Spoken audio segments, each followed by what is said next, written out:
from that moment, from 2018 forward, Ben and I often said to one another that Tucker was the most dangerous man in American politics.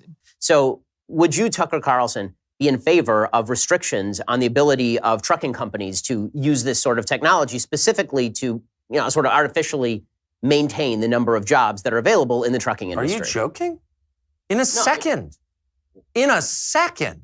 In other words, if I were president, when I say to DOT, to Department of Transportation, we're not letting driverless trucks on the road, period. That was 2018. Tucker said it in my office, and then on the show, the same conversation sort of played out organically, and then set it back up on air. The follow-up question was, on what basis would you ban self-driving cars? The president doesn't have that kind of authority. And he said, safety.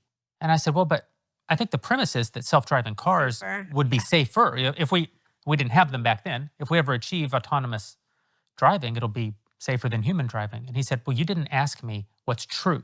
You asked me on what basis I would justify outlawing self-driving cars. It would make up some pretext for public consumption, like, oh, they're dangerous. The technology's not quite finessed. No.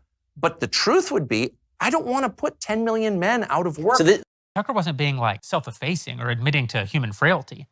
He was saying, like, with a kind of boldness, no, I would lie for power. There's no guilt of the there's line. There's no guilt. Yeah. The ends justify the means. Yeah. So the greater good is protecting your citizens. Lying is a sin. It's the core sin.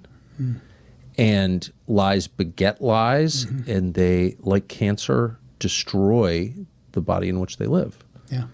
And if you care about the body, this country, if you're from here and you hope to live here and have grandchildren here, you have to fix that. And I really think that telling the truth, radically telling the truth, is the only thing that gets you there. And I maybe would make up some pretext for public consumption, like, oh, they're dangerous.